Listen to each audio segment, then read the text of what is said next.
So the question we can have here, how can very experienced player make so many wrong decisions? Well, because what Russian school teaches you, yeah, you have to use your own logic, but you can structure logic several different ways. You have to make sure that your logic follows the ground rules. You follow ground rules using your logic. You don't make 6, 7 moves in early stage of the game with the same piece. Well, there are different aspects of the strategy. Activity of the pieces we already mentioned.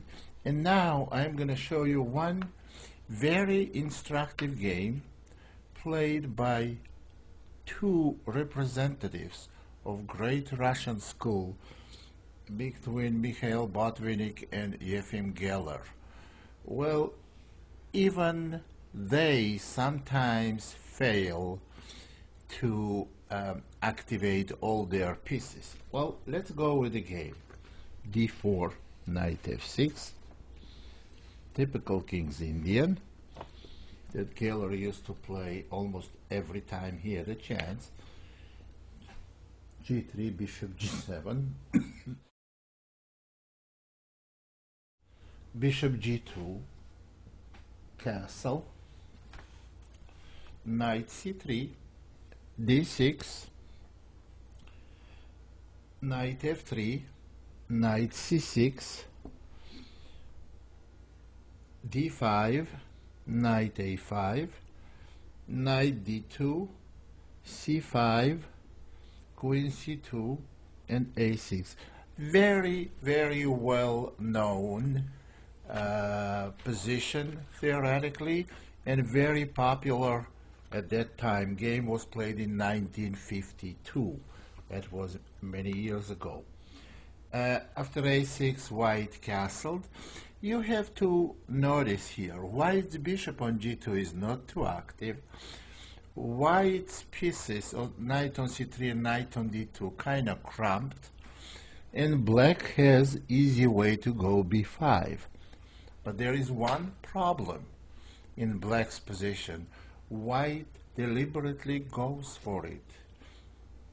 Black's knight on a5 is in a very bad position. That knight is not in danger, of course. It's not in the danger of being captured or trapped, but is totally out of play. Bishop f5 was played, e4, and now bishop d7. So the purpose of bishop e5 to make white play a4 and to make bishop on g2 even worse.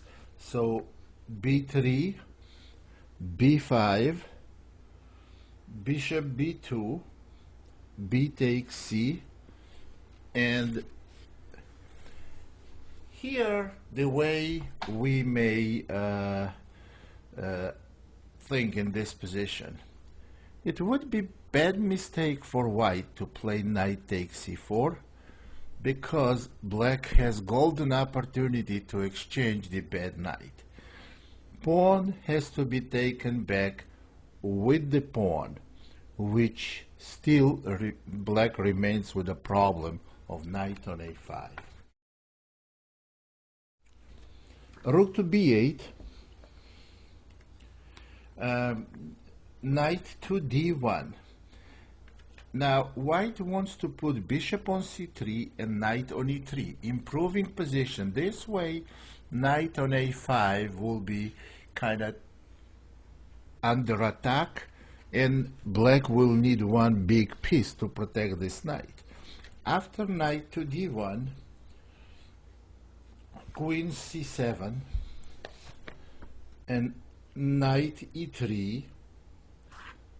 I think in this position, at this point, white has significant advantage. Rook b7, bishop c3, rook fb8, h3. It just quite moves. Black has very hard time generating active play. So, well, what can we say here about this position? Black went rook b4.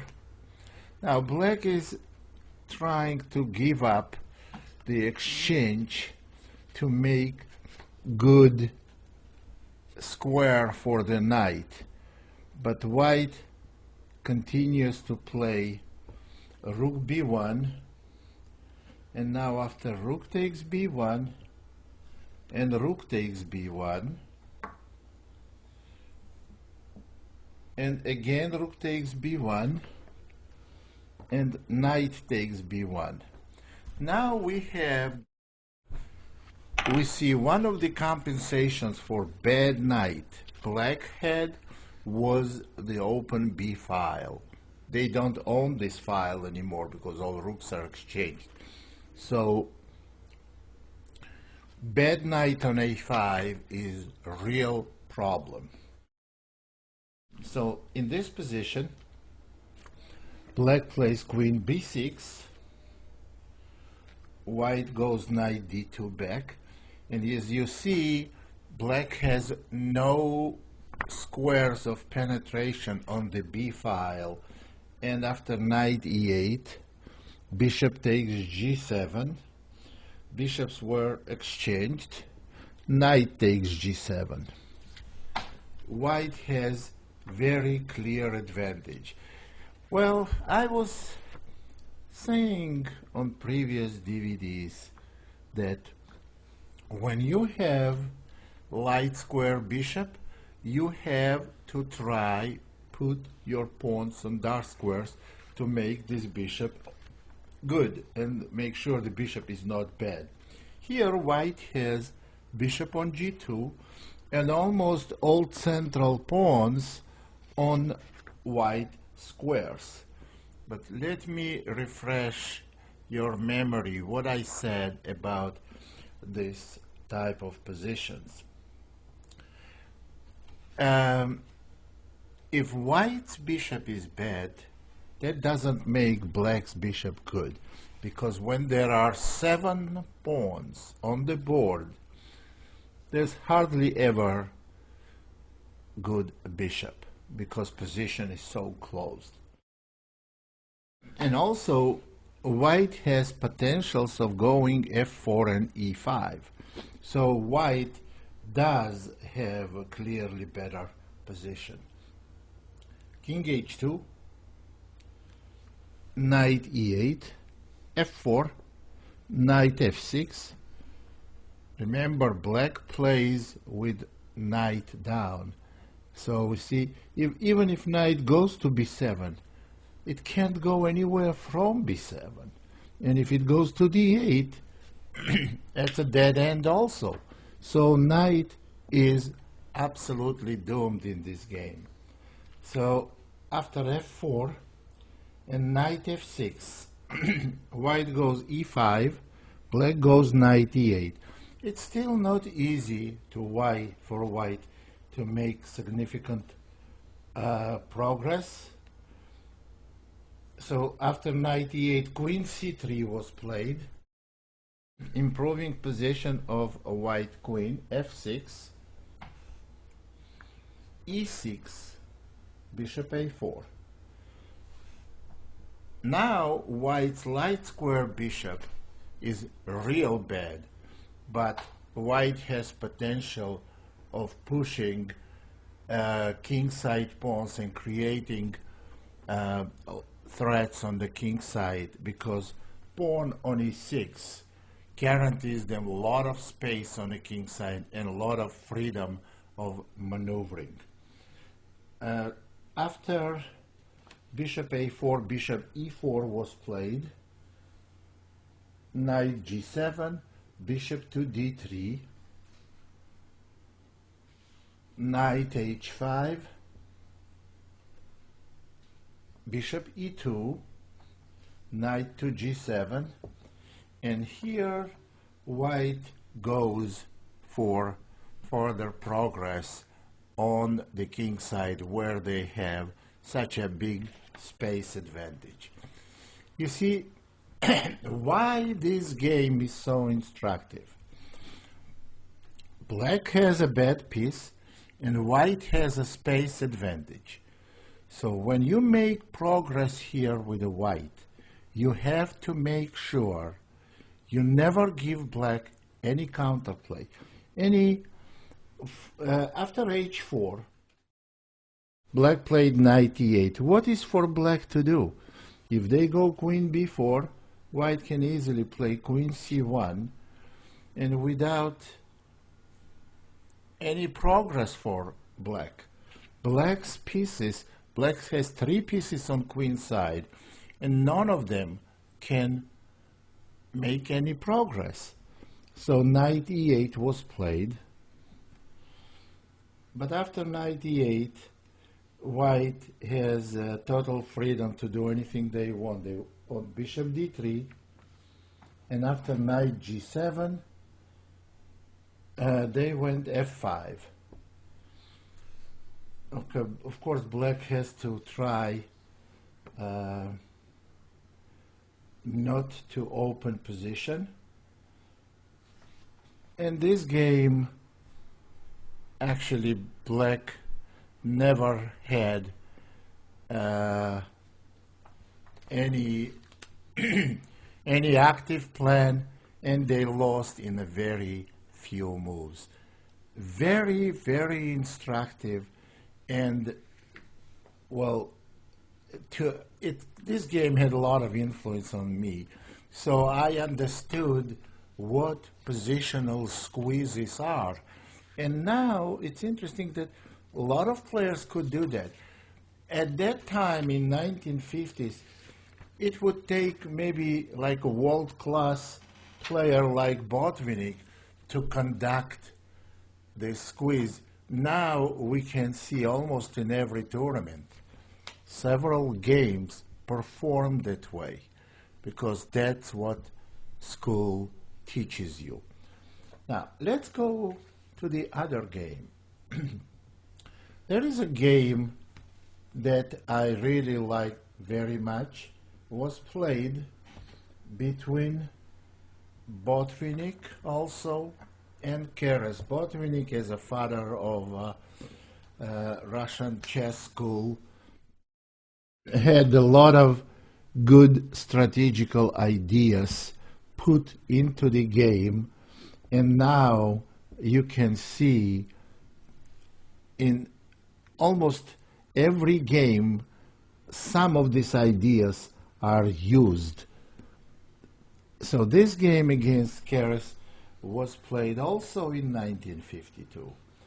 Botvinnik is white, d4, knight f6, c4, e6, knight c3, d5, c takes d, e takes d, bishop g5, bishop e7, and e3. Well, here is a classical position of Queen's Gambit decline. After e3, black castles, bishop d3, knight bd7,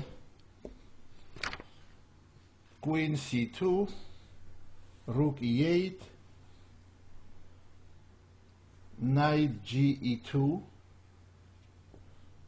knight f8,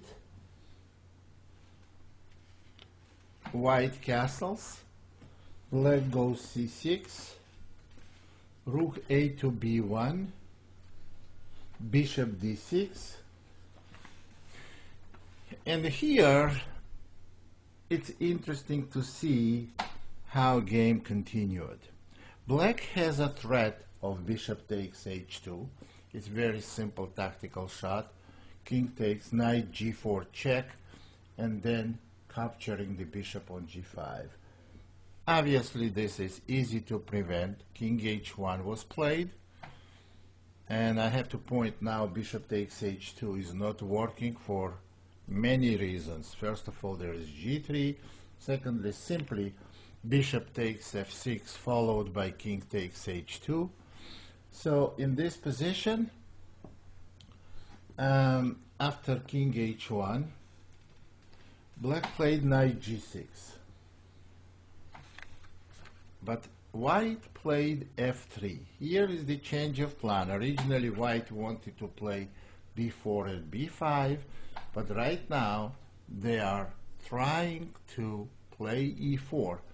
And the reason for that is that black played bishop d6. Now it's easier to play e4 because the knight on f6 is pinned. After f3, bishop e7 was played back, and now rook b1 to e1. So white is determined to play e4.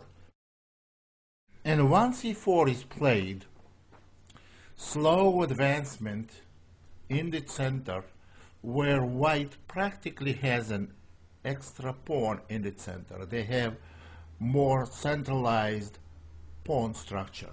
And if they go e4, they will absolutely dominate in the center. And that's exactly actually what happened. Knight to d7, bishop takes e7, rook takes e7. White also played knight g3. That's another useful move. e4 is definitely coming. Black cannot play c5 because knight takes d5, so e4 is absolutely unstoppable. After knight g3, knight f6, queen f2 was played with the idea e4, because after e4, white's d4 pawn may be hanging. So white protects that pawn by playing queen f2, and after bishop e6, white made another move, knight f5, before they went e4. They could have played e4 right now, but they probably tried to stay away from some kind of a c5 idea, so maybe rook d7. So white decided to go knight f5. It's interesting that when you play moves like knight f5 and you delay your main idea e4, you have to make sure that this will be possible. It's not going away from you. And move or 2 or 3 later, you will be able to do this anyway. Bishop takes f5, bishop takes f5, queen b6, and finally e4. D takes e, f takes e, and rook to d8. Now e5 was played, knight d5, knight e4. White achieved position of absolute domination. White is dominating in the center. They have space advantage. They have very dangerous outposts for knight on d6. f7 is potential weakness. I would say white has decisive initiative at this point. Knight f8, knight d6, knight d6, and here after queen c7, bishop to e4, knight e6. White is intending to exchange bishop for knight to have dominating knight against defending knight, but before they do that, they go queen h4. They use this bishop for the last time, attacking h7 square. After g6, bishop takes d5, c takes d, and another strong move, rook c1, and after queen d7, rook c3. You see, this is the very, very instructive way of seeing how you can absolutely maximize activity of your pieces. And you use every one of your pieces to the full extent. So here, rook is on c file, ready to go to h3 or f3, depends on the need, and black is going to be absolutely helpless. I was always talking about domination and coordination. Those are my two most important phrases in piece coordination. Coordination, domination, this is by far, the most important aspect of chess strategy. By far, the number one topic. So, after rook c3, rook f8 was played, and now knight f5, and it's time now to redeem this huge advantage. Of course, taking is not possible because of rook g3 check, followed by queen f6. Knight g7, also queen f6. And in this position, black played rook f8, e8. If this rook goes to e8, then after knight h6, it's a very quick mate. King g7, queen f6 check, and rook h3 mate. And on king h8, it's the same, queen f6 check, knight g7, and now we can go rook h3, rook f3, we can go knight takes f7 with a quick win. So black is totally helpless here. After rook f8 to e8, white didn't bother taking the knight on rook on e7. They played knight h6 check, and on king f6, king f8, queen f6, threatening mate on h8, knight g7, rook c3 f3, and this is beautiful picture how pieces can be absolutely helpless. The threat is queen takes f7 with mate in 2 moves. And black played rook c8 in this position.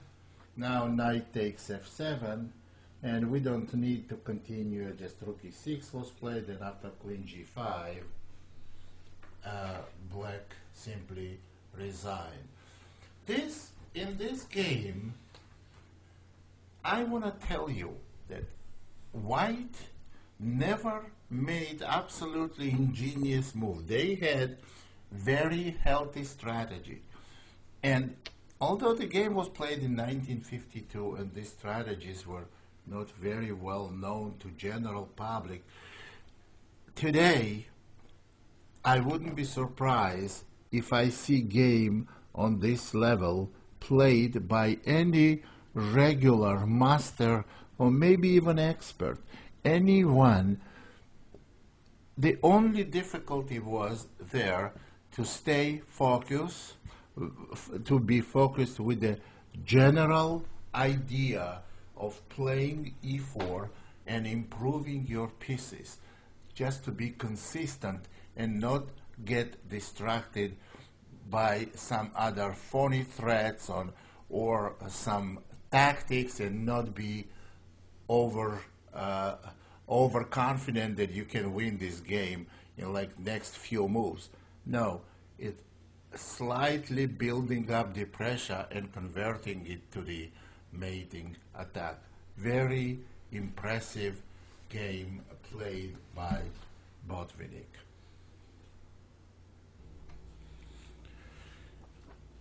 The initiative. Initiative is one of the most important parts of the chess game. Initiative and defense. Initiative is when your pieces are very active and you can perform some coordinated action of these pieces, and frequently it develops into attack. So then when there is an attack, there should be a proper defense. Sometimes you may bet that your attack is much stronger than opponent can provide defense for against. And for that, you may even want to sacrifice some material. This is called positional sacrifice, or for development, I don't know, for space, for whatever. So these positional sacrifices, and sacrifice for initiative in this case, for quick coordination of the pieces that will help us to build attack. So I want to provide one game that I played in the Heraldica International Tournament in 1980. That was c4, c5, knight f3, knight f6. I played against some international master. Knight c3, e6, e3, d5, d4, c takes d, e takes d, and we got with we transferred to the pan of attack of Caro-Kann. And after c takes d, e takes d, bishop b4, c takes d, knight takes d5, and one of the continuations in this position, bishop d2 is one, and queen c2 is the other one. After queen c2, knight c6, bishop d3, and strangely enough, this is a pawn sacrifice. The reason why it played queen c2 is just to delay black's castling, because h7 pawn is hanging. But this move is a pawn sacrifice because black played knight takes c3, pawn takes c3. This is deliberate pawn sacrifice, and it was played before in the game between Najdorf and Portisch. And I did study this pawn sacrifice, and I came to conclusion that white has very good initiative for that. Knight takes d4, knight takes d4, queen takes d4, and you can tell that white cannot take queen or the bishop. If white takes bishop, rook hangs on a1, and taking queen is illegal, so bishop b5 check is the critical move that forces black to move their king f8. Now I want to quickly point to you what was the position white was aiming for. There is no bishop d7 move. Bishop d7 loses instantly, because after bishop takes d7, you can see king cannot take because queen a4 check wins the bishop on b4, and king cannot take because of queen a4 check, and queen cannot take because simply bishop is hanging on b4. So after bishop b5 check, king f8 was played, and white castle. This is the critical position for the pawn sacrifice. Well, actually, white sacrificed 2 pawns, but black did not take the c3 pawn. If queen takes c3, queen to e4 is very, very strong, and it's very difficult, maybe impossible, for black to defend this position. So what happened in after white castled was queen e5 played. Now bishop takes c3 is even worse because white can go bishop a3 followed by rook d1. That will win the game quickly. After queen e5, here c takes b, and queen takes b5. Well, of course, taking rook on a1 is suicidal because after bishop b2 the game is over. Queen is lost because on queen takes a2, simply bishop takes g7 wins the queen. So what happened in the game in this position, black played queen takes b5. Well, let's summarize this position. How would we know that this is good position? Now, it's a lot easier to play this position for white than to assess it. Assessing is based, this is not the type of position Russian school talks about something. No, this is what Russian school says at all, anything about this type of position. What can we connect, what kind of a strategy we can connect to this position is this. Couple of things. First of all, when you have an initiative, it's very, very good to have opposite color bishops, as opposed to have them when you have initiative in the end game. So, in the middle game, when you have initiative, it's good to have opposite color bishop. You have to realize that black is going to have very hard time with safeguarding their king. So we have big advantage in development. That's something Russian school says that it's very good.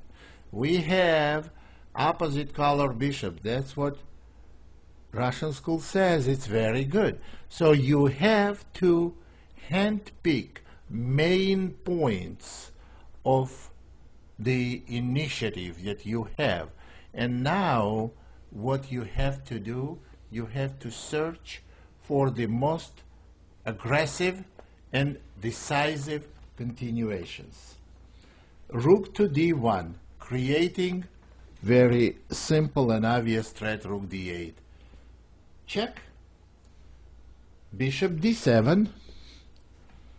And now we try to break the coordination between bishop and the queen by playing a4, queen c6, and now queen d2. That's a very strong move too, because we're threatening b5 and bishop a3. We're attacking the bishop on d7, and we may be wanting to play bishop b2 and queen g5. Black's position here is totally lost. After queen d2, king e8 was played, and in this position I have several different ways to develop my initiative, but I decided to go queen b2. I'm not saying that's the best way to do it and that's the only way to do it, but queen b2 is good enough. And after f6, b5, and on queen e4, bishop e3. it's almost impossible for black here to connect their rooks and to bring their king to safety. And after bishop e3, b6 was played. Now white, thanks to black queen, white quickly doubles on d file, rook d4, queen b7, and rook a d1. Rook d8 is forced, and now rook d6. Black is completely paralyzed. After rook d6, rook f8, queen d4 was played, e5, queen d3. Black is totally motionless here, and they cannot do anything. King e7, and now next move is also part of the school that I went through. School tells me that to constantly try to improve position of your pieces unless you have some tactical shot and quick win. If you don't see a quick win, try to improve position of your pieces. I could have taken on h7, but I didn't see conclusive decision here. So what I did, I made here very strong move. Actually, I'm proud of this move. And the move is bishop to c1. Now, bishop is coming to a3, which is absolutely devastating for black. And here, black played in desperation, bishop takes b5, pawn takes b5, they gave a piece away, and now it's all practically over. Rook takes d6. I didn't take on d6, I played bishop a3 first, and after bishop a3, a couple of more moves was made. Rook f to d8, bishop takes d6, and after king f7, queen takes h7, black simply resign. They are in very dangerous, they have very dangerous king position, and also they are piece down. Well, I maybe found one or two slightly difficult move in this position, but you remember this, that when you strongly believe in your position, when you believe that everything you did is right, and based on your knowledge and understanding of the game and the basic rules of Russian chess school, your position is overwhelming and very good. Remember, when this happens, your search level is for decisive continuation is a lot higher than it would be if you are not certain in evaluation about your position. You don't know when you have a good position or not. You are not searching as hard. The reason why, because you don't know if there is solution or there is not. But if you believe that everything you did is right, and you have overwhelming position, and you have decisive initiative, you know there should be a winning continuation. And once you believe it, eventually you're going to find it. And if you don't, that's the subject. That means your search and your tactical eye is subject to improve. So now let me discuss one game. It's also what I did here. I played also. The reason why I have so many of my games analyzed here, because they are not the most brilliant games. No, by far not. Because I can easily, I'm a good product, very, very typical product of Russian chess school, and I can explain how that school helped me, how it helped me, and what I based my research on. So this game was played by me I played board one for United States team in Chess Olympiad in 1984 in Greece. I played against another Chinese grandmaster. So knight f3, d5. Well, here let's go in the middle to the middle of the game, and I will explain it to you what I picked up based on Russian chess school and how I put my own search and my own imagination much later in the game, not in the beginning. First, I used those basic principles. Knight f3, d5, g3, c6. We quickly go through the opening, bishop g2, bishop g4, castle, knight d7, d3, e5, e4, d takes e, d takes c. This is very quiet position. Bishop c5, h3, bishop h5, knight bd2, f6, c3, bishop f7, knight h4, knight e7, knight f5, knight takes f5, e takes f. Okay, this is number one. I have very nice outpost for my knight. I have very good bishop, and I have some space advantage on the king side. Maybe I can build an attack. It's still very little yet to win the game. So bishop e7 was played. Purpose of this move to prepare themselves for knight e4. I played knight e4 and knight to c5. Well, it's very powerful knight, and it's obvious that black wants to exchange by playing knight c5. Okay, I don't want to exchange queens here. This because I want to play, because if I exchange queens, I hardly have any advantage. So I have to move the queen. Queen goes to g4 because attacks the g7 pawn and makes castling impossible because of bishop h6 check. My opponent was prepared for this move and went g5. After g5, I played bishop e3, knight takes e4, bishop takes e4, queen c7.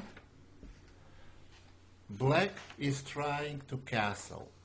Castling kingside seems very dangerous because of white's potential attack on a king side.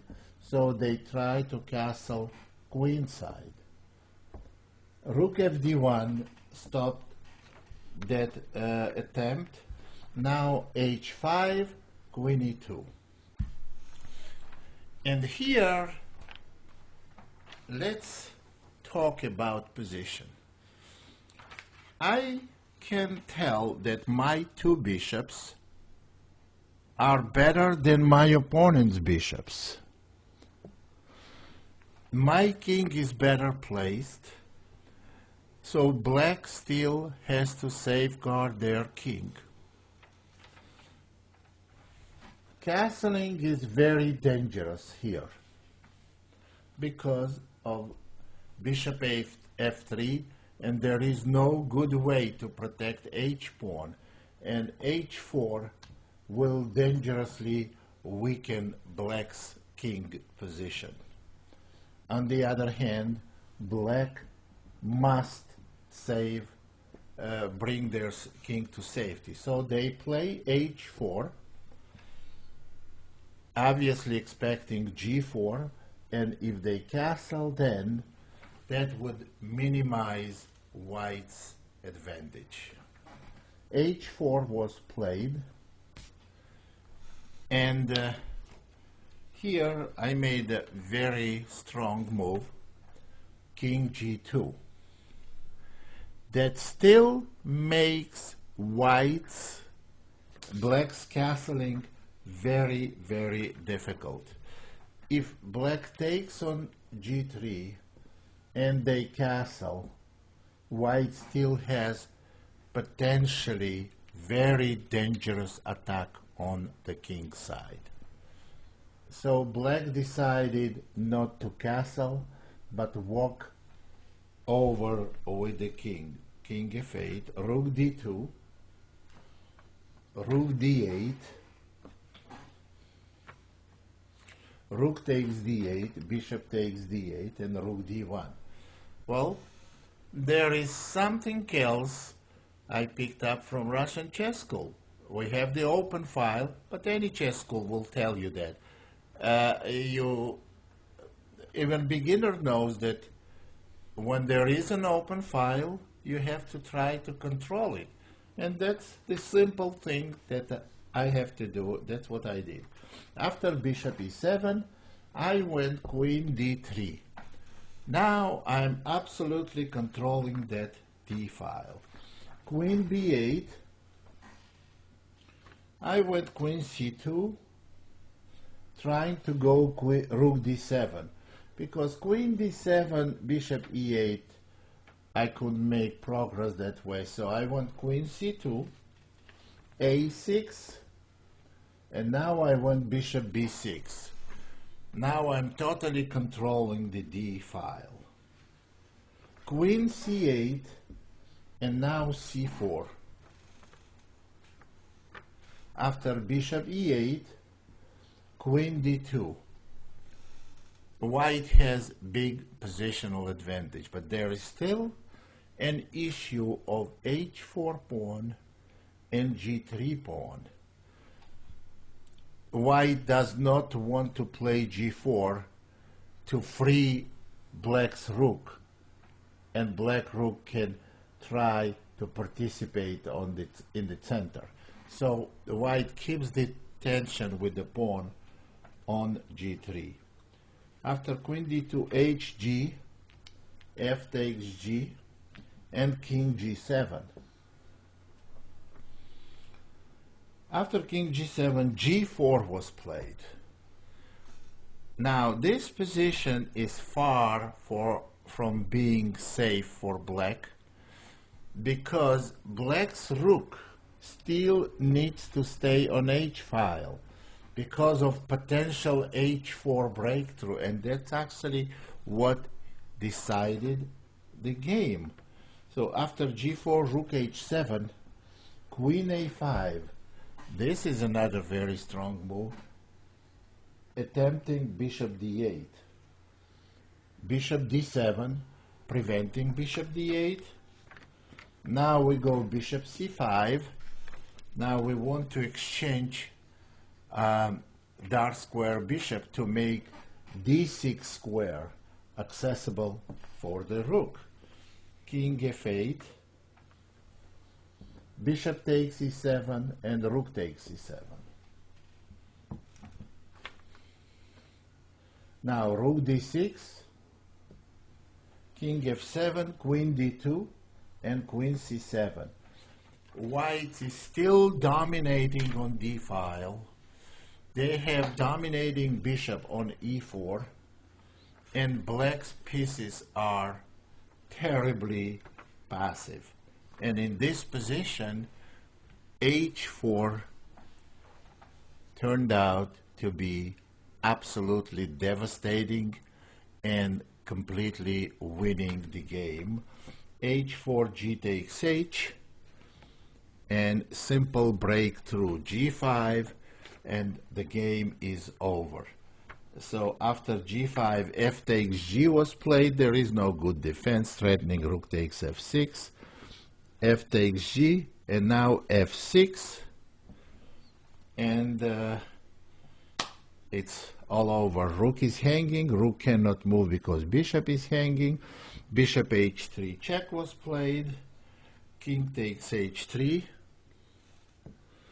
queen c8 check, king h2, queen g4 was played, and after bishop g6 check, this is just one of the many moves white can play to win the game, forcing king takes g6, because if king goes back, then is a background mate. King takes g6, then pawn takes rook with the check, and black simply resign. White can make the queen, or they're already up a rook, totally hopeless for black. This is good example of using basic initiative principles with one finesse. That's something you had to do. Remember, I said I did not play g4, did not close the position on the king side. That was actually, some people did say this is a great example of Russian school. It's not absolutely fantastic, no, but it's very consistent, it's very typical. The Russian School of Chess is all about learning certain principles, and once you see them and you think already, oh, you know, and you're ready to use it. And this is often very wrong. Everything you do in chess, everything you learn needs to be practiced, needs to be performed by yourself. Only then you know what is this about. Understanding is not enough. You have to do it yourself more than one time.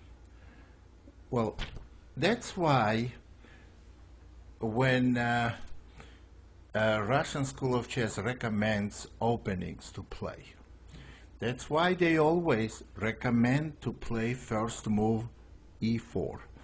And that's for players who wants to learn a lot about the game. Because by playing e4, it's a lot more about coordination of the pieces, active play, tactics, calculations, defense, attack, everything. A lot more than in d4.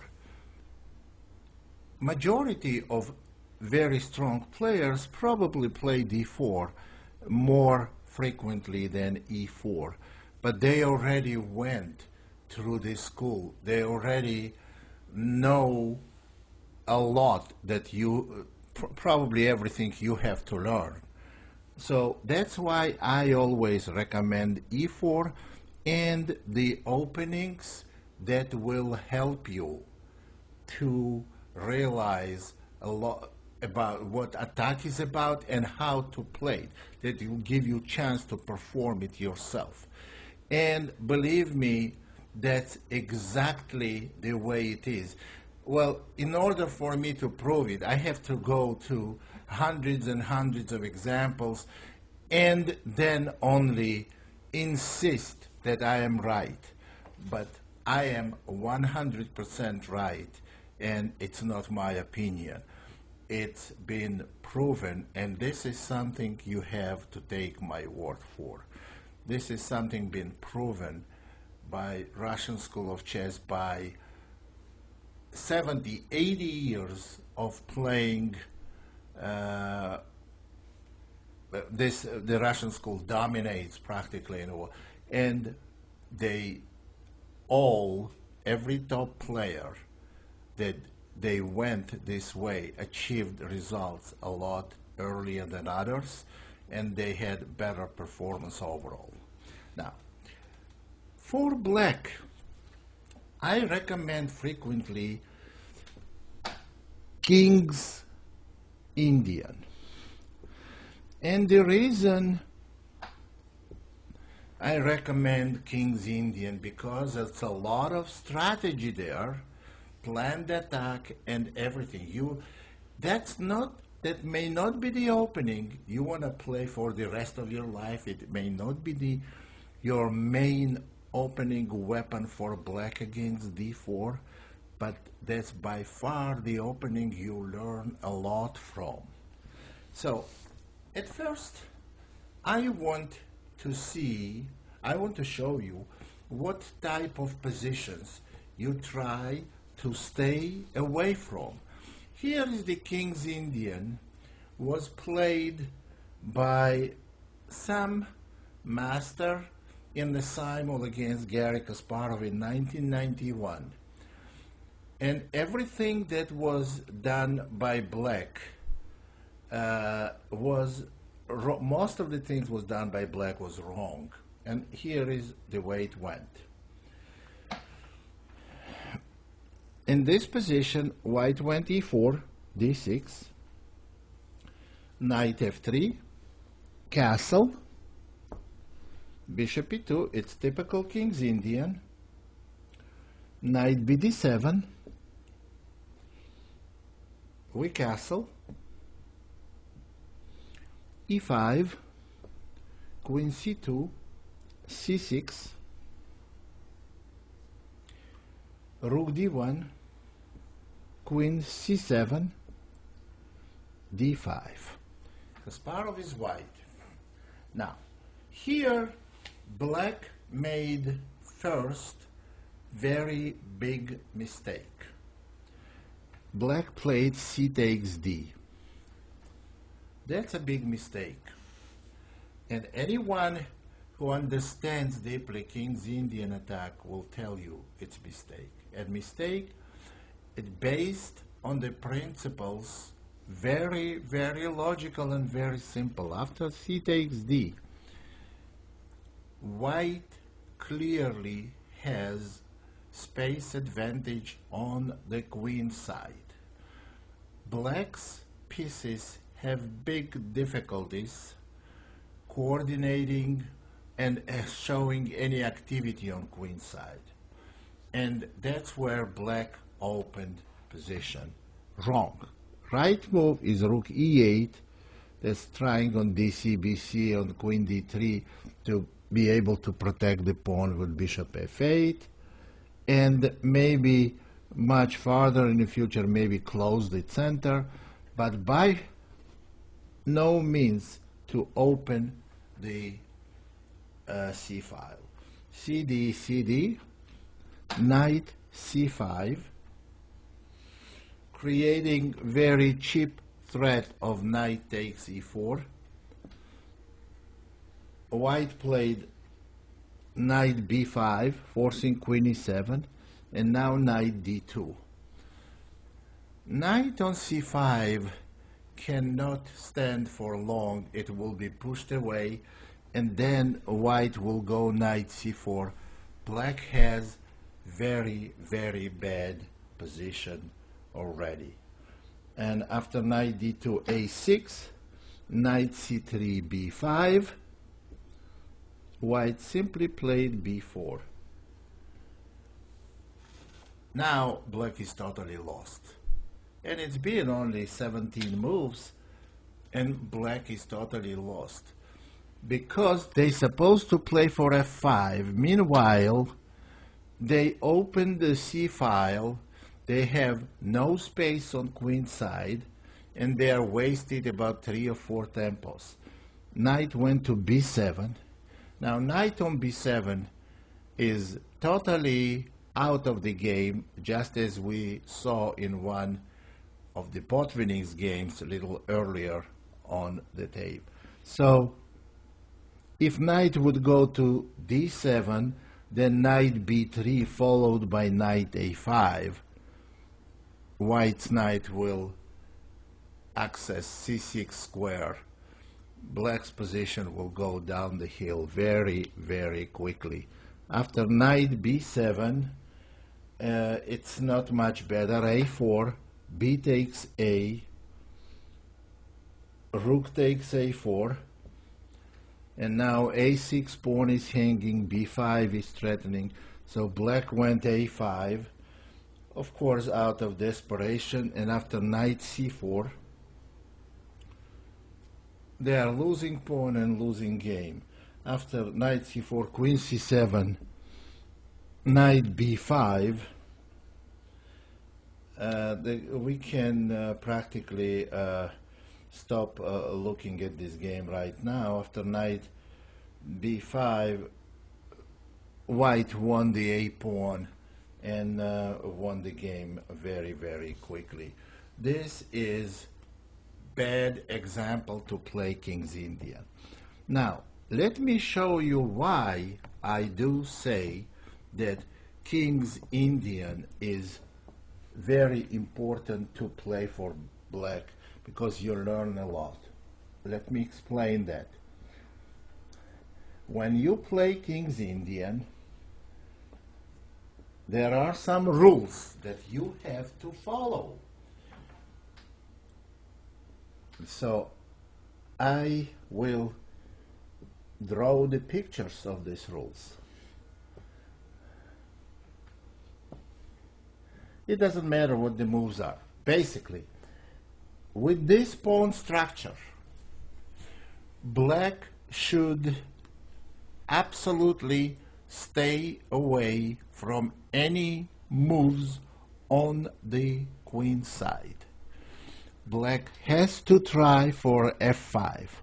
I don't know, knight g4, knight h6, knight e8, or knight h5, but basically you have to go for f5.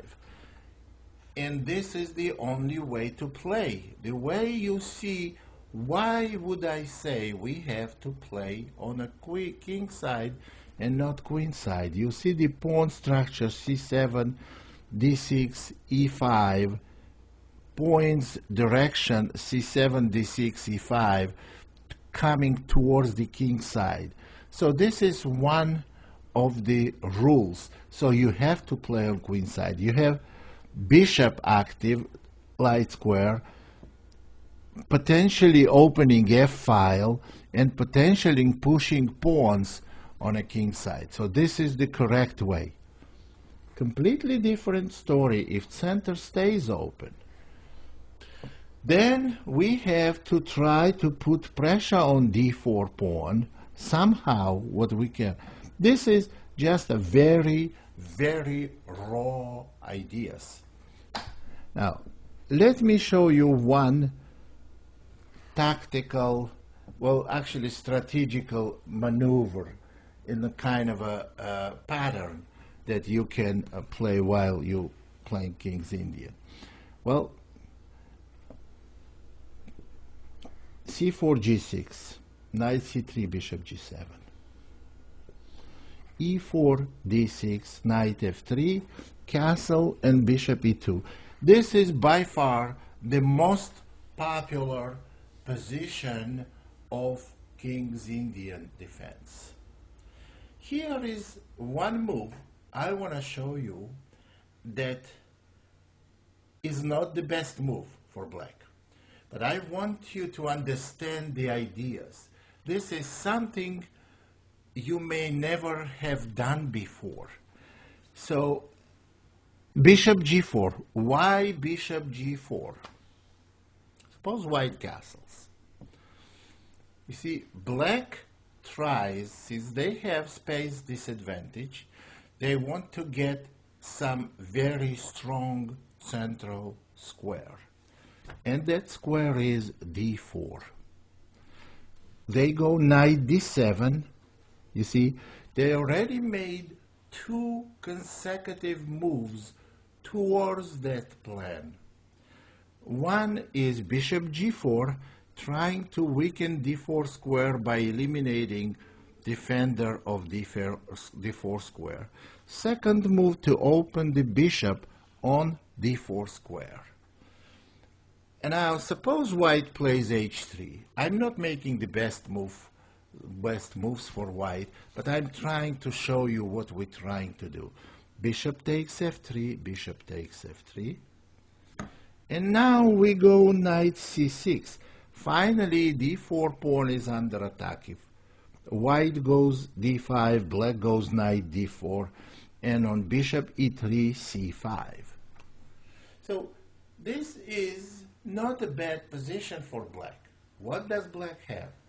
Black got rid of the c8 bishop, which would have been blocked on c8, would have been blocked by the knight on d7.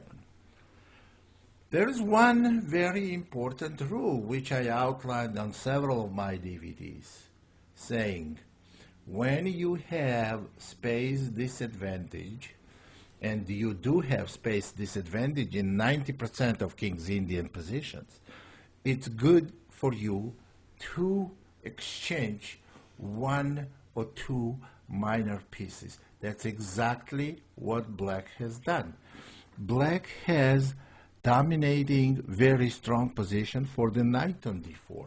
If white takes en passant, we have a choice to take with the pawn, but we cannot do it right away because our knight is hanging. And if we want to take with the pawn, we have to take the knight first. And after queen takes f3, black has very nice position. I would say black is better here. So this is a pattern, how you do coordinated attack on the central squares.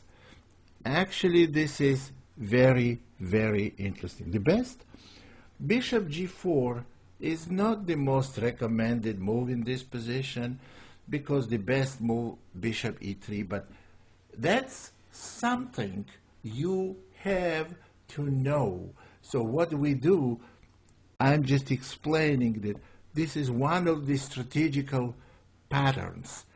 And strategical pattern, you may use it in some different openings, so eliminating defense and then put pressure on a weak square.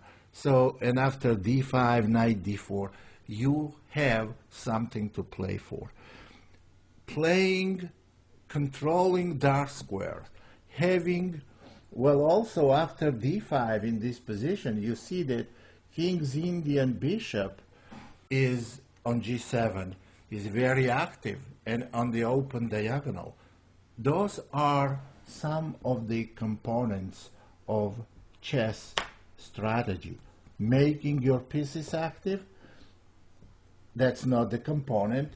The component is how do we put pressure on central square to extend our bishop's activity. So King's Indian, I would recommend, well, if we develop this idea further, I can go to enormous extent, and this idea by itself can make like 2-3 hours, but we're not going to do that. I am showing it to you how it's important to have space advantage on one side and not to be cramped at the same time. So important to get some outpost squares. Now, I want to show you some interesting game.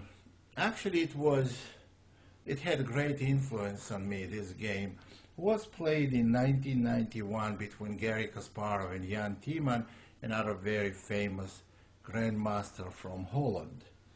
The game was played, it started as a Slav defense. It turned out a lot like King's Indian. d4, d5, c4, c6,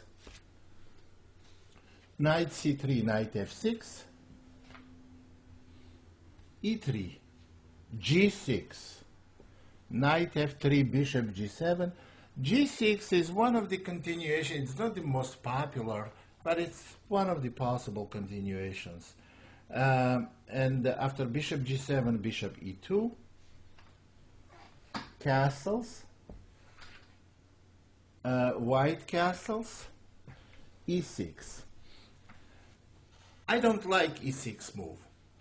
I like better bishop g4 move maybe, or bishop f5. I don't like the idea of locking bishop on c8. And here you see white's pawns f2, e3, d4. You see they slightly increase towards the queen side. White has space advantage on the queen side. b4, very well justified, very sound and very logical move. After b4, knight bd7, bishop b2, d takes c, bishop takes c4, b6. Now black wants to play bishop b7 followed by c5 and try to open all their pieces. And it's interesting to see how black was cramped and lost the game practically without any resistance. Very well played by white. a4, bishop b7, bishop a3. Very good move. Has to do a lot with c5 continuation, trying to prevent c5. After bishop e3, a3, rook c8, rook b1, and black takes rook out of f8 square, out of a3 f8 diagonal, queen e2, knight to d5. Knight takes d5, pawn takes d5, and bishop b5. Now you see black never made c5, and now b7 bishop is very passive, and black has already difficult position. Rook e7, a5, rook c7, rook f2 c1. White has very strong initiative on a queen side. Knight b8, a6, and on bishop c8, bishop to d3.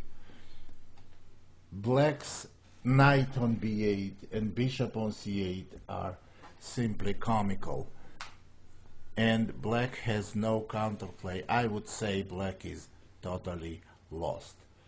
After bishop d3, rook takes c1, rook takes c1, rook c7, and b5. Totally sealing black's terrible pieces on queen side. After b5, rook takes c1, bishop takes c1, queen c7, bishop d2.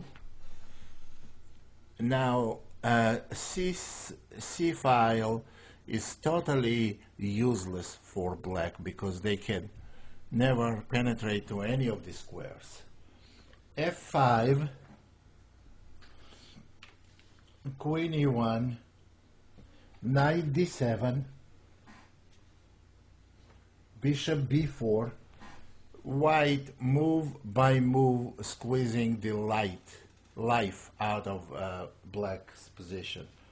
Bishop f8,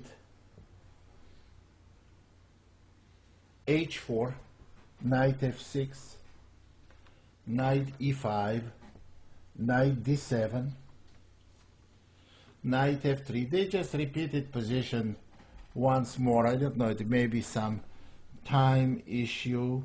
After knight f3, knight f6, and knight e5 again, and after knight d7, white played knight c6. Black took on a6 here, but they are losing by force after this, but it's hard to blame them for taking on a6 because position is totally hopeless.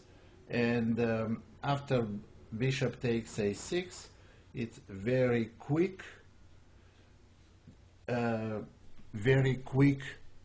end for black. You can see the possible check continuation. Well, white doesn't want to take the bishop because queen takes knight. And what was done here? White played queen c1, and that instantly won the game, because threat is knight e7 check, and also threat is pawn takes bishop. There is absolutely no defense. On something like queen b7, bishop is hanging, otherwise queen is lost after knight e7. It's a very instructive squeeze in taking advantage of the huge space advantage, and also totally passive black's pieces. Very impressive games. And Kasparov, I should mention, he is one of the brightest representatives of our Russian chess school. Well, if I can say that Botvinnik was the father of the school, that means he was inventing, he was doing something that was not known then. And now every strong chess player is equipped with knowledge of the strategical points. So we just saw a lot of examples of representatives of Russian chess school.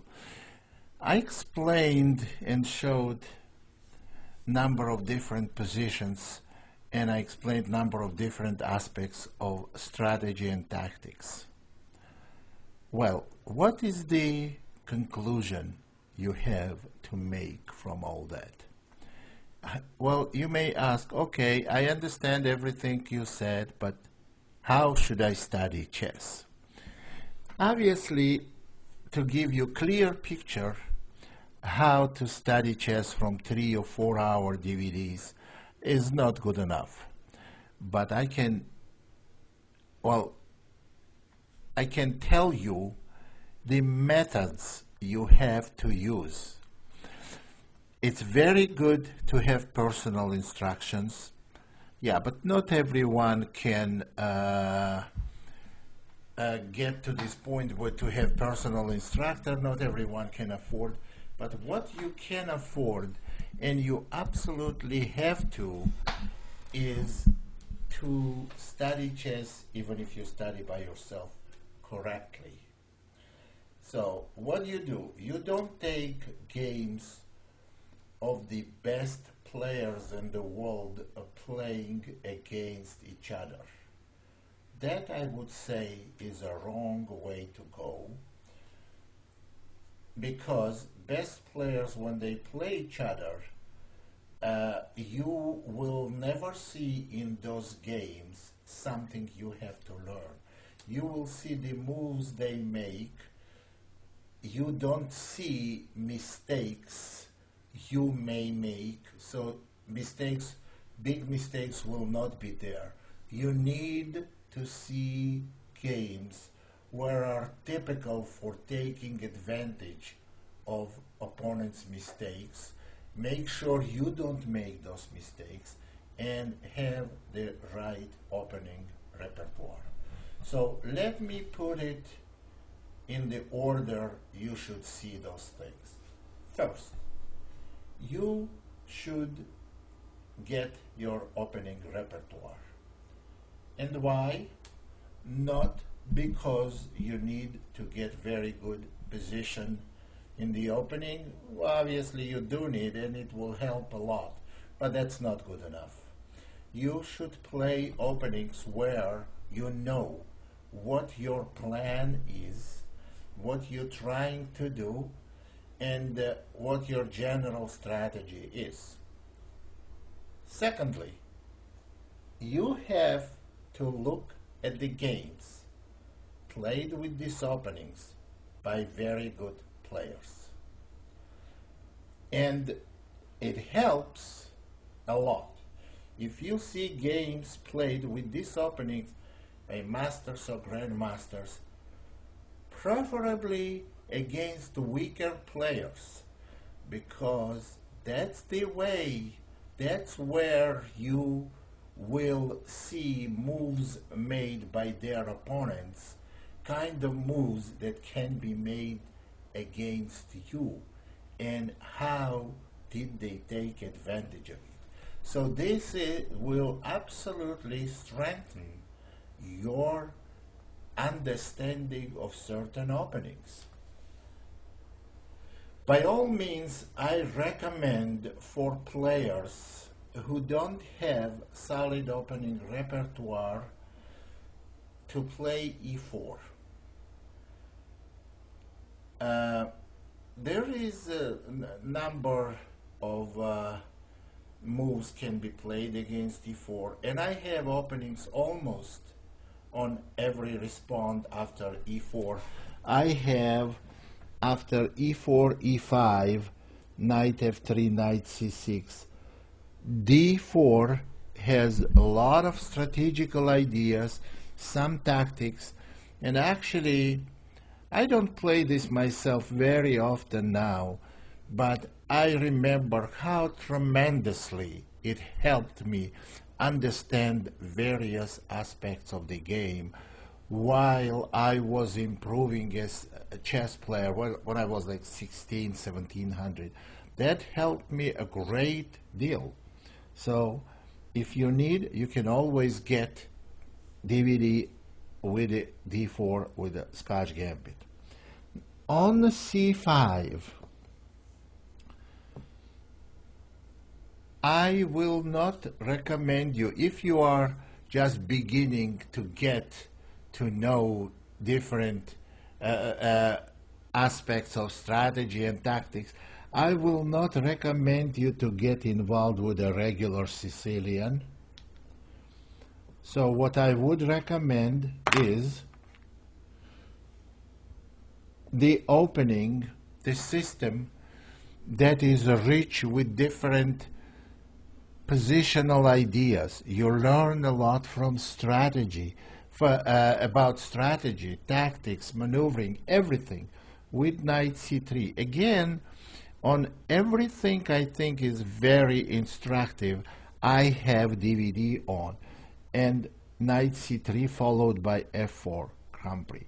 So that's, well, I had a very simple system that outlines your strategical plan, basics, and what you're playing for. Without having planned, you might as well not play chess at all.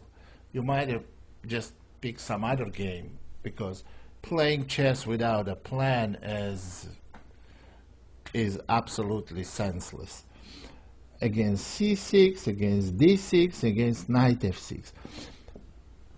And I am not explaining you on those DVDs with my openings just how to play opening to get good position. No, I'm explaining how you build the plan for whole game, and the games played with it are available in databases. Now, I personally think, and I believe very strongly, and my students made tremendous progress playing these openings. Progress not as far as they won a lot of game. I don't care if they won game or not. I have students that lost a lot of games with these openings, but their understanding of the game is a lot better now. Now, as for black on e4, I do recommend to play c5. The reason, because e5 kind of brings you to a dull game if white plays most popular opening bishop b5, which is Ruy Lopez. And I do recommend to play c5. And again, and on knight f3, g6, accelerated dragon, very many positional ideas and a lot of tactics involved in early stage as well. Now, you picked openings, you made openings, and I would strongly recommend, this is my suggestions, that's not the only openings you should play, that You don't have to play the openings I recommend, but you have to understand very well basic ideas about these openings. And I repeat it again, and I'm willing to repeat it many times over and over and over. You should see games of good players against weaker players, because this is what most likely you will see when you play your own games. And this will absolutely has to improve your chess understandings. Remember, what you don't need to learn some tactics and how to swindle your opponent or have a perfect opening. No. Perfect opening is the one that will give you clear plan for the middle game. And you know tactics around it, you know strategy, and that will help you guide the game to the right direction. Whatever I told you, it's everything very tightly connected with the Russian chess school. That's the school I went through. That's the school I will highly, very, very highly recommend on. And those ideas of this school, that's why they are absolutely dominating in today's on today's chess scene. So if you have any questions, you can address me, find me through chessdvds.com, or you can you can write to me, and I will be very happy to assist you in any way. And if you have any objections, might as well contact me. Actually, most helpful will be if you don't understand something. If you don't understand something, I can I can clarify this for you. And if you don't agree, also, don't hesitate to contact me. So, good luck with the new way of playing chess, unless you're already a good chess player and you use the basic ideas of the Russian chess school. Thank you very, very much.